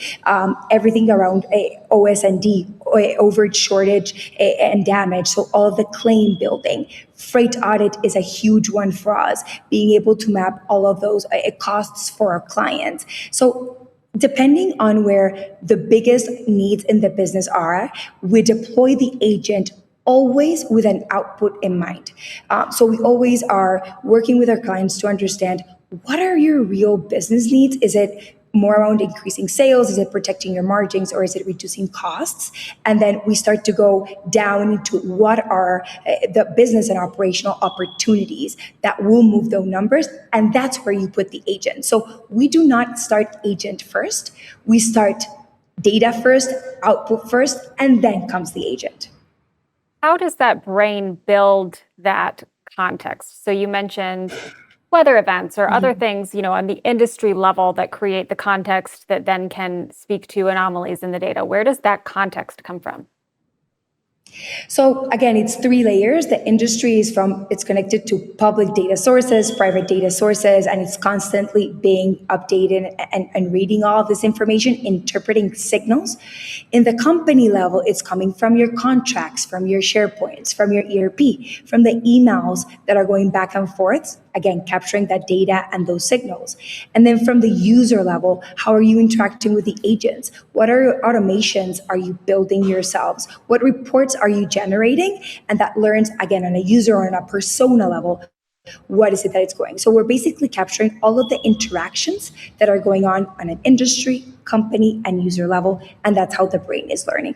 This is all context engineering, and again, it's for us, it's just the secret sauce for agents to actually work, because we work with a lot of food distributors, and I can tell you, there's more similarities between a food distributor and a furniture or chemical business than there is between 2 food distributors, because every company operates differently. And that's what makes agents unique, powered by the brain. Valentina, as you sort of think about this business, how much of this, in terms of your background, your upbringing, was driven by, hey, there's a big problem we want to solve? What exactly was this sort of inspiration for you? Yeah, so being brutally honest, I come from the tech world. I've been building for 13 years, but I think you don't start building until you build in supply chain, because there's no happy path. Anything can happen. The whole credit comes to my co-founder, Rafa. He's a 3rd-generation Spanish immigrant into Puerto Rico, and he worked in his family business, which was a 123-year-old business in the food distribution. So felt the pain firsthand, tried to look for a solution out there, and wasn't convinced with that a visibility platform was actually what was going to solve this underlying data problem, and that's what we started to build. So we're a perfect mixture between tech background and operations. I worked at Amazon, I work at Rappi, last mile delivery company. So I have been in last mile delivery for a while, last mile delivery tech, but it was really having operators inside the organization what allowed us to differentiate from everything that is out there and understand that unless the data foundations is there, it's extremely hard for AI to actually generate impact and for operators to trust it. Yeah, it's a great point. Well, appreciate you coming on, sharing the news with us. Congratulations, and best of luck as you guys build out your business. Hope to have you back as you guys as you make those investments and achieve results. Yeah, appreciate you both. Have a great day, and thank you for having me. Likewise, thanks for coming on. We're going to be right back. We're going to talk fuel with Multi-Services CEO Aaron Decker. Stay with us.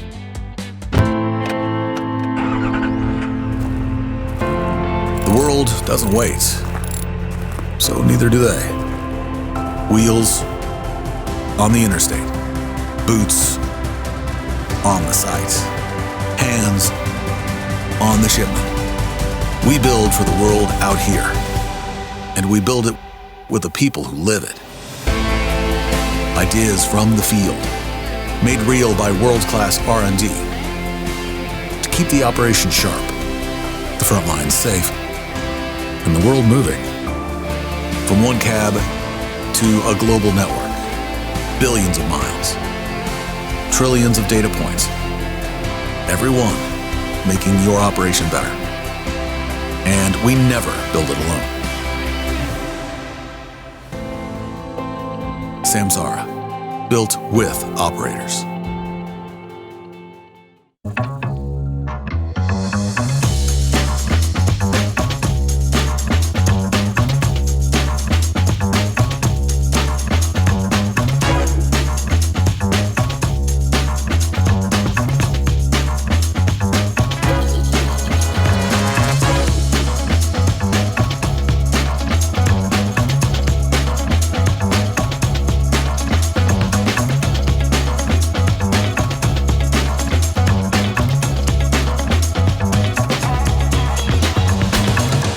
Once a year, the entire freight industry stops what it's doing and comes to one place, Chattanooga, Tennessee. This is F3, the Future of Freight Festival. It isn't just a conference. It's the largest festival in freight, built to pull you all the way in. The energy, the ideas, the atmosphere, and the people who move this industry forward. Over 50 speakers, 4 events across 3 days, founders, executives, innovators, and disruptors, all under one roof, all asking the same question: what comes next? On the main stage, the sharpest minds in freight take on the biggest questions in the business, the trends, the technology, and the forces shaping what's ahead. Then the clock starts, 7 minutes, no exceptions. The cutting edge of freight tech goes head to head, live, battling for best in show. When the time's up, the lights go out. And in between, the conversations that don't happen anywhere else. The connections that change the trajectory of your business. The relationships you'll carry long after you leave. Because when the sessions end, the festival begins. Live entertainment, unforgettable experiences, a celebration of the world of freight, and an energy you won't find at any other event in the industry. The leaders you need, the access you won't get anywhere else. This is where knowledge is shared, where deals get done, where the future of freight gets decided. F3, Future of Freight Festival, October 27th and 28th. The Signal, Chattanooga, Tennessee. We'll see you there. Register now at live.freightwaves.com.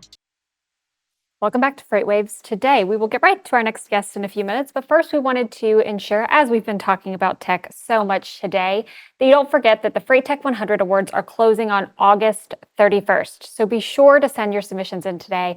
Don't wait till the last minute. We're really looking forward to that, and the awards will be announced at F3. So get those submissions in as soon as possible. With that, we want to go ahead and welcome Aaron Decker, partner and Chief Executive Officer, Multi-Service Fuel Card. Aaron, thank you so much for being here today. Hi, Julie. Good to see you. Thank you for having me on again. So tell us a little bit what is happening with Multi-Service Fuel Card as a whole. It's been a part of our industry for quite a long time. So tell us the latest and what's going on. Yeah, so been around since 1978. We're the first fuel card to offer real-time transaction authorization for over-the-road trucking companies. Great deal of heritage with the trucking industry. And, as we'd announced, on the previous show in May of earlier this year, myself, along with 2 partners, we acquired the business, and we're really excited about the road ahead and doing a lot of great things in the early stages of this new partnership. I've been around the business and associated with the business since 2012. We actually just celebrated 14 years on the 20th of this month. But to actually kind of be in the ownership seat along with my 2 partners, it's a completely different feeling. But very excited about everything that we're doing, and the message is being well received, by our customers and prospects alike. So yeah, I appreciate you asking about that. It's been an exciting couple of months getting the word out and having good conversations with people in the industry. Yeah, I imagine so. Congratulations. So Aaron, let's talk a little bit about the state of fuel. Obviously, This has been a really interesting year. Diesel prices have now, at least retail diesel prices have now eclipsed their Iranian, I don't know what we call this thing. Conflict. Excursion. Yeah. I think is what has been described. Whatever it is. Ongoing. It's causing an enormous amount of pressure. But it's not just that. I mean, the Russia-Ukraine war is doing an enormous amount of damage to diesel infrastructure. Tell us a little bit about what your state of fuel is today. Yeah, I mean, it's no surprise or secret. We're at pretty elevated levels right now. I think our on-road non-discounted average price yesterday was in the high 560s, which is really impactful for carriers that aren't taking advantage of a discount program or have a good fuel surcharge program in place. It's not necessarily a crude issue or a crude crisis. We see oil hovering in the 80s. It's really about the crack spreads as it relates to diesel. And, the crack spreads usually hover in that, 15 to 25 range. And right now they're, north of $100. Right. And there's a couple of things that are driving that. Right. So we have as you alluded to, the global refining outages, the sanctions that are happening, and you're very astute to point out that the Russian-Ukrainian conflict does contribute to this. I think, here in the last couple of weeks, the Ukraine took out refineries that Russia had in place. So that just causes additional disruption and refining shortages, in this space. The inventories for ultra-low distillate are at lows that go back to the early 2000s, even the late 1990s. So that is an indicator that's really troubling for us. There's exports here in the United States out of the Gulf Coast are up, right? And the reason is they are supplying the shortage that you see in other parts of the world, right? And so that elevates fuel prices here in the United States, and it compresses refining capacity that we have. So, when you kind of think about it, you'll see on social media and other places, it's like they'll do comparisons about the cost of crude and why prices are still so high, and a lot of it is really being driven by the crack spread and how elevated that is. So. I like to say we're not in a crude crisis, we're in a refining crisis. And that's really where we stand today. And that's something that's hard, I think, for people that don't understand the industry or the business to wrap their heads around, because they're not accustomed to understanding that component of the industry, but that's a big part of it. And anything can disrupt it, right? So we talk about coming into hurricane season here, rolling into September and October. If something were to go offline or hit, critical infrastructure in the Gulf Coast, that could even, compound it even more. So we look at things like, El Nino that's happening right now. What effect could that have on, hurricane activity in the Gulf and in the southeast part of the country and things along those lines? And so, other things that we want to take into consideration as it relates to the, the Q3, Q4 forecast as it relates to fuel. Well, I think Aaron, we've covered the crack spread extensively on the show, but the average consumer, John Kingston, our oil and energy reporter, was on yesterday. The average consumer believes that all of the pressure on fuel prices is related to Hormuz. They just don't understand how big and significant. And I know you're a fellow FreightX guy following the story. We see these horrific videos out of. I'm not trying to pick sides here, but we see these horrific videos, these massive explosions in Russia of just these warehouses blowing up. But we've also seen refineries be attacked by drones. I mean, it strikes me that is, according to at least John, would say that is a bigger issue in diesel prices than any of the stuff in Hormuz. And it sounds like you would agree with that.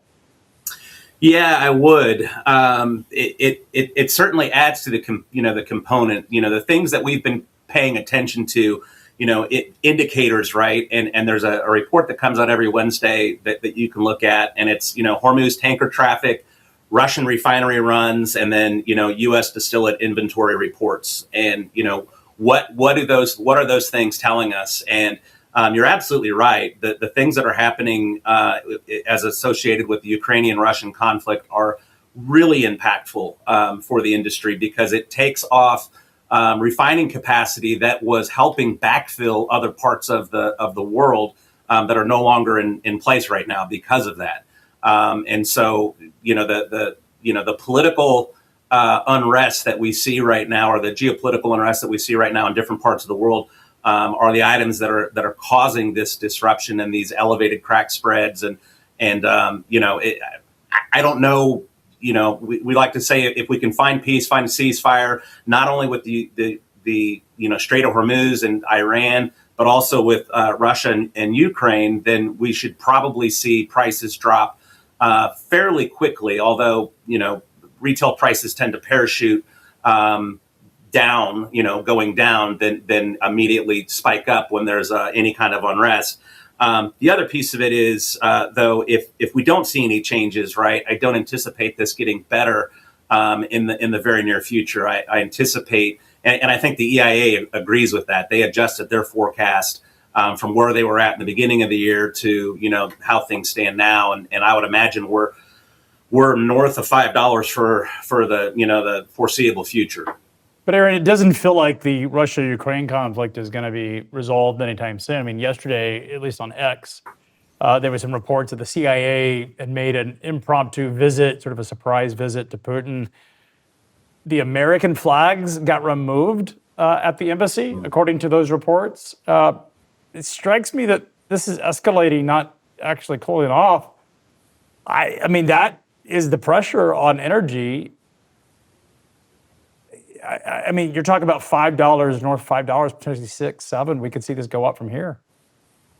Yeah. Trying to leave politics out of it as much as possible. It does seem like that there is a lot of, I don't know, where we see the end of this, right? And it's been going on since March of 22, which was the first crazy spike that we saw in fuel prices, when the whole conflict started.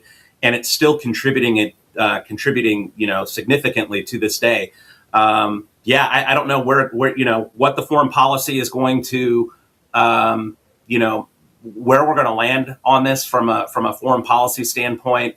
When I look at the Middle East, I think some of the things that are happening with the back and forth are directly attributed to, November elections, and then the next 2 years after that. And it's kind of the long game, right? But the piece that I think everybody overlooks, as you have astutely shared, is the Russian-Ukrainian conflict for sure. Yeah, we talked about that yesterday, is that it seems like it's off of most Americans' radar. The conflict's been going on since 2022. It felt like a stalemate for at least 2 years. This year, there's a lot of momentum, thankfully, because of the drone innovation by the Ukrainians.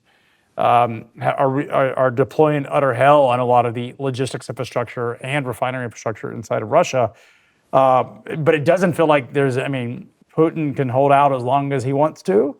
And the Ukrainians feel like it's their national sovereignty and literally survival is at stake. So that doesn't seem like a formula for a quick resolution. No. So, isn't it amazing what drone technology has done and how it's changed? Well, we've talked about it extensively here. We had Tom Kloza, the founder of Opus, was on our show. We did an encore yesterday. We had him a couple of weeks ago. But, one thing he flagged, Aaron, I'd love to get your take on it, is what happens if we see drone attacks on U.S.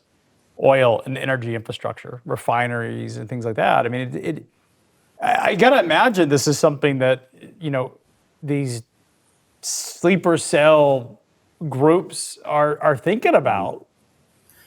I don't even want to imagine what that would look like and what that would feel like for not only our industry but just the American public in general.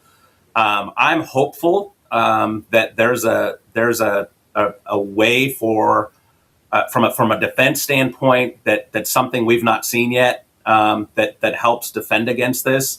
And is keeping our country safe, because it is terrifying thinking about the advance in drone technology and what it's able to do in conflicts. I think it's changing the face of battle as we know it. And certainly there's a lot of military experts that are a lot smarter about it than I certainly am. But I'm just hopeful that the United States has technology, and I know that there are a lot of really smart people that think about this and work on this every day, and not just leveraging people that are associated with the Pentagon, but the outside market as well. And so yeah, it would be catastrophic. I mean, it would be absolutely awful to have some kind of attack led by a foreign government on our infrastructure in the United States.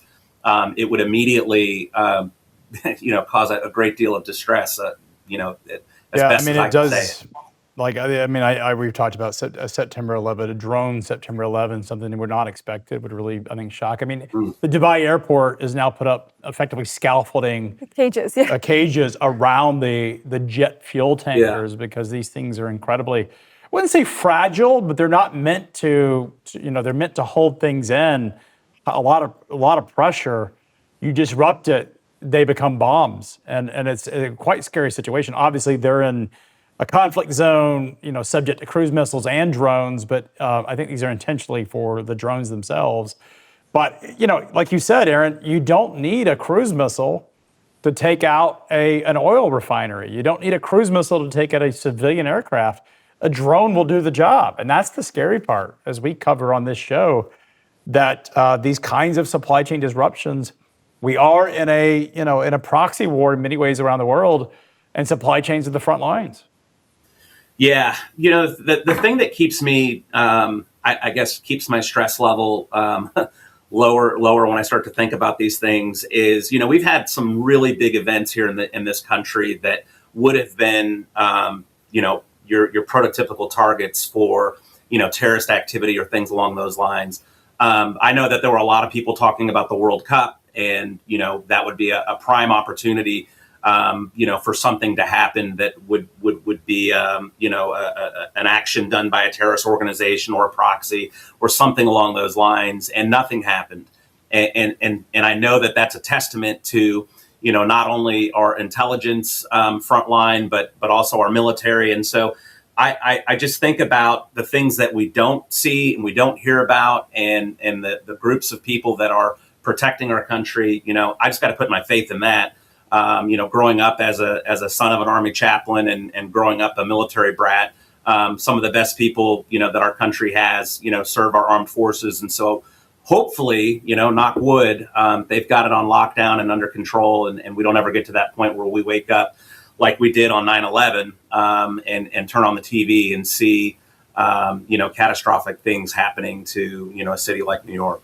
Amen. Aaron, I think that is a great take. I want to make sure we have a little bit of time to talk a little bit more about what you've got going on with your organization. We've talked a lot about misconceptions on what's driving the price of fuel here in the U.S. What's the biggest misconception that fleets have about how much control they actually have over their fuel spend? I think sometimes fleets get into a set it and forget it mode as it relates to their fuel program, and they don't take the time to really do an analysis on savings opportunities. We talk to so many different carriers of all sizes that think that they've got a great deal. And then when we start to unpack it and look at, areas of opportunity, we uncover, savings and ways that we can, help identify, ways to save money. The other thing is really ensuring that your drivers adhere to a fraud protection program. When we see fuel prices spike, fraud goes through the roof. You want to make sure that you're leveraging every single tool that you have available to you to ensure that you're not falling victim to that. And just understanding that you don't have to be locked into one specific fueling pattern, right? There's a lot of different ways that you can tackle it. But things also about conversations about the way that your drivers operate and are, their acceleration practices and idle time and things along those lines. I mean, there's stuff that we don't impact and really have any kind of discipline over because it's not our business to monitor those types of things, but we can have conversations about it. And certainly when you're evaluating your fuel program, it's always a good idea when we see prices go through the roof like that to pull out the invoice, pull out your pricing, get a hold of your account manager or whoever your fuel manager is, and say, hey, look, let's have a conversation about this. And generally speaking, you'll find additional savings. Real quick before we go, I'm going to ask this question because it was surprising to me. As I talked to a major fuel stop that said that a very small percent of drivers or carriers are buying fuel on retail prices these days. So that Right. really flipped within the last 4 to 5 years. A lot of Yep. new technologies have done it. What do you have a number in terms of percentage that you believe are buying on retail prices these days? Oh, I bet you it's less than 10%. The number I was It- given was probably an estimate of 2% from a fuel Yeah, was yeah. the number. I'm not surprised to hear that. So Yeah, it's interesting. I think shippers feel, hey, I'm paying fuel surcharge that's based on retail. Very few carriers are actually paying those rates. yeah. I'm gonna let them fight that out. It's probably coming at some point. But yeah, that you're exactly right. With the advent of technology, price transparency, more entrance into the market and the ability to leverage everything that's available. Even if you're a one truck owner operator or 1,000 truck mega carrier, there's savings opportunities to be had. But yeah, I would definitely agree with that. The percentage of fleets out there that are paying just 100% retail price is probably few and far between. Yeah, well, that's good for anyone in this market because the spreads are so Absolutely. high. Aaron, really appreciate you coming in and joining us. We'll have to have you back. Yes, thanks for having me, Up to date on guys. fuel, one of the most important parts of our industry. It literally keeps us going. Let's talk a little bit about AAR Day because this is fuel. It's not fuel. This is Rail Day. Fuel Day is Tuesdays. Julie, another great report. I don't think anyone should be surprised. Is there anything in the actual AAR data that stood out to you on this report versus so maybe I'm last? just pulling it up. Obviously, it comes out after we're already on air, so it takes a minute to do. I mean, overall, U.S. rail traffic compared to this week last year, total intermodal units up 5%, total traffic up 4.2%. When you look at that year-to-date U.S. rail traffic, intermodal units up 3.8%, total traffic up 3.3%. So still showing strong There's growth. nothing in this. I'm looking at the data right now. So petroleum and petroleum products much stronger in recent weeks compared to it was when we started the year. I remember watching that when we first started to see the Hormuz disruption. It really has sort of caught fire, no pun intended. But interesting that forest products are starting to ramp compared to what they've been trending. You see it at 4.4% in terms of comparable year over year. It was 0.7%. That's really related to a lot of the housing market. And I don't know if that's signs of strengthening activity, but it's certainly something to look for. The one that I like to look at, there's a couple of things I like to look in this data, but chemicals, which is really a real strong sense for the industrial economy, up 6% this week at a comparable to last year versus 2.4% last year. Year to date, and it looks pretty strong. So all around the bulk shipping data is incredibly strong. Let's move on to Canada because that's the one that I think is actually quite interesting right now. And really, as we talked about with Pavan earlier this afternoon, however long ago that was, a long time, today, doesn't it? grains, farm products, excluding grain and food, but specifically grain is really up 63.1%. compared to this week last year, and moderately up compared to last year. Metallic ores and metals, a lot of that is going into the steel, and you see going into building out these data centers, obviously big. It does feel as if, looking at the Canadian data, that a lot of importers are trying to get freight into the United States, ship it, so that they can avoid these tariffs, these punitive tariffs that have been teased on both sides of the border. Right. And so, not teased, the Trump administration has implemented them. Canada's Carney has threatened to implement them sometime in September if there isn't resolution. But that's what I read into the data, is just how strong some of this rebound in Canadian traffic is, related to probably some advanced movement. Mexico, also interesting that their motor parts and vehicles are up substantially. You remember this time last year, we started to see some moving into the third quarter, started to see the tariffs on anything related to vehicles, like Class 8 trucks specifically were one of those that impacts our industry. So nothing in here that I think surprising. Those intermodal numbers out of Mexico are incredibly strong. Yeah, I was just looking at that. 33% intermodal traffic Units. Yeah. comparable to 14.72% year to date. Yes. Yeah. So, but coal, are we done with coal? I mean, I think we want to be done with the dirty fossil fuels, but we'll see what continues to happen with energy as a whole, right? Electrification, AI data centers. I mean, I don't know. We're not done with coal. We're just moving off of it. Natural gas is a much cleaner Agreed. fuel. Things like nuclear. So good rail report. Again, it's just back to back. There's nothing that looks like it's softening in the data. This is sponsored by Trinity Rail. Our friends at Trinity Rail can help you find lease cars if you're looking for them as we move this economy forward. Don't forget to sign up for F3. The Future of Freight Festival is coming back to Chattanooga. It is Freight Tech's main stage. You're going to make the leaders and the people that you meet on this show, that you see on this show every single day will be there. We have a heck of a lineup this year. A lot of these announcements we haven't made about who's coming, but that does come in October. Great time of the year to be in Chattanooga. It is, and We'll it's see you coming then. up quickly.